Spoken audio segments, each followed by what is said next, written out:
Hello, my name is John Sandbach, and I want to talk to you today about using degrees in your astrology work. This pertains to my book, The Circular Temple, which is now available to access on the Kepler and Sirius programs. And I'm going to talk about some famous people and degrees in their chart.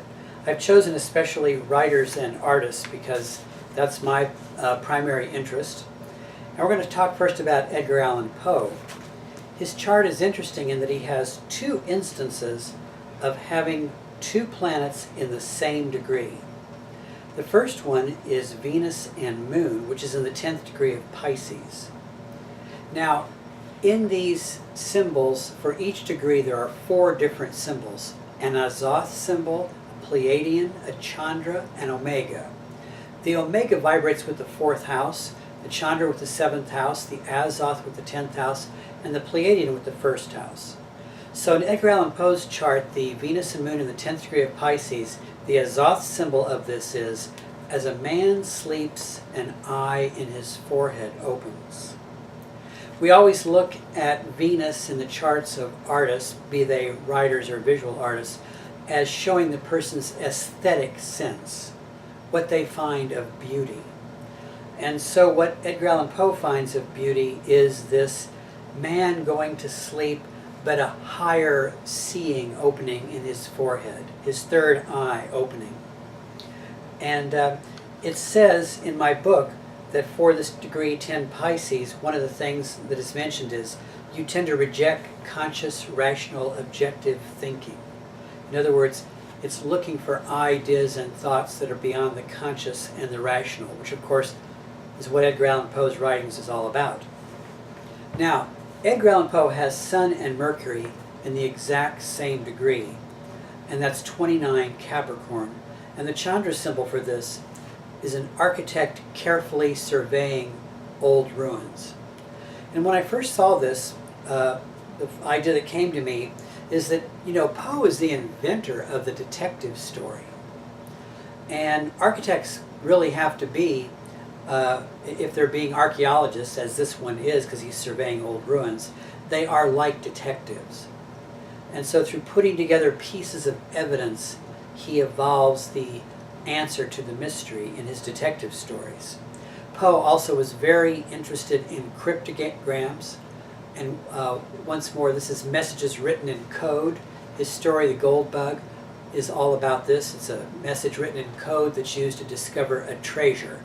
And so this also has a feeling of archaeology about it. Okay, let's move on and look at the chart of Salvador Dali. Very well-known artist, one who was the founder of the Surrealist school of painting. And Dali's Venus is in the 5th degree of Taurus, and the Omega symbol, which is the one that has the 4th house vibration to it, the Omega symbol for 5 Taurus is, in a faint light, a map's coastlines are vague. And with that symbol, I always get the idea that the country being looked at that is surrounded by water, the shape of it is uncertain, it's unsure. The boundaries between the land and the sea are shifting, they're changing because the light is faint. And this certainly depicts the subconscious. For land is always a symbol of the conscious self. The sea is a symbol of the unconscious self. The coastline is the line between land and sea, the line where the conscious and the unconscious meet. In the Circular Temple book, it says about this degree, your uncertainty is like an open door allowing in new possibilities. And certainly Salvador Dali's art opened in tremendous new possibilities for the world of art, and that he founded a whole movement of painting. And it also says it's your destiny to seek out the hidden richness that is all around you, which he definitely did. Now the Chandra symbol for that same degree of 5 Taurus is tiny porcelain figures of people, which shows a rich, imaginative, and endlessly inventive inner life.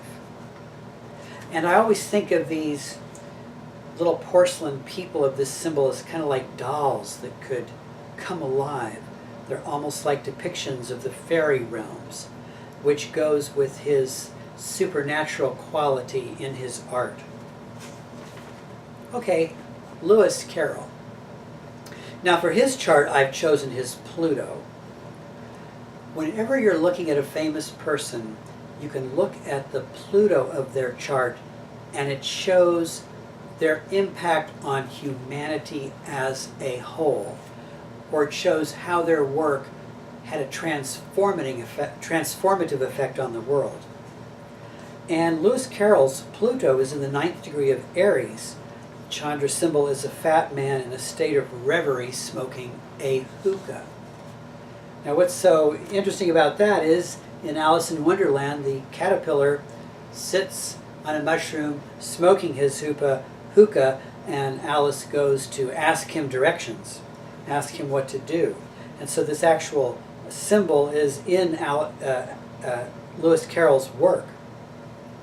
And what's written about this is, the ponderous body sinks into earth, the light smoke drifts toward heaven. The thoughts rise up, a yearning for elevation, for expansion, to escape gravity and the heavy frequencies of earth. The heavy frequencies of earth were like English Victorian society that Lewis Carroll lived in, and he brought to that an otherworldliness and something that was beyond that heavy, grave kind of quality of the English world. And it says in my book that this degree is mesmerized by its own imaginative visions, which Lewis Carroll was. Now, his Neptune is in the 26th degree of Capricorn, and Neptune always shows a writer or an artist's imagination, because Neptune is the planet of imagination, and it's also the planet of idealism. The Omega symbol for Lewis Carroll's Neptune is a castle made of clouds appears at sunset. So this degree already has a very Neptunian quality, and certainly Lewis Carroll was building cloud castles in the air. His Venus, now of course that would be his aesthetic sense, is in the 23rd degree of Sagittarius, which has kind of a funny symbol going with it. The Omega symbol is strange tools no one knows how to use. And I think what this alludes to is how he loved oddities that didn't make sense, or that one had to figure out what to do with. Then his Mercury, which would show his manner of communication, is in the 13th degree of Capricorn. And the Omega symbol for this is singing and dancing in a desert oasis. I think of English Victorian society as the desert. Certainly it was kind of dreary, and there was kind of nothing there. It was empty.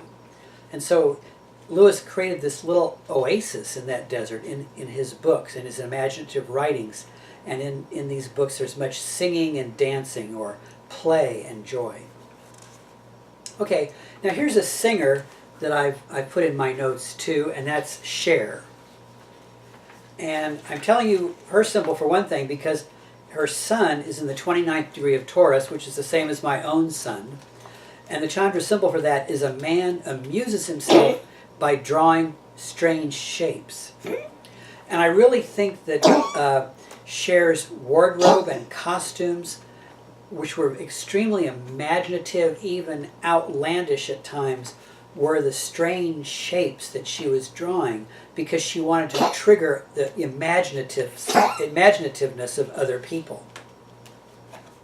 Okay, let's move on to another visual artist, Pablo Picasso. His Venus is in the 5th degree of Libra. The Omega symbol is a flagpole with no flag. Now, what this means to me is, even though he engaged in many different artistic movements, abstraction, cubism, his early work was traditional, he didn't really place himself under any one of these styles. And that's like being a flagpole with no flag. In other words, the flagpole, stands up straight, and it's like the letter I. It's an affirmation of self. but it's not going to be subject to or dominated by any particular idea or particular way of doing things. Okay, the Dalai Lama. His Venus is in the 29th degree of Leo. Now, Venus also rules values, where we place our value.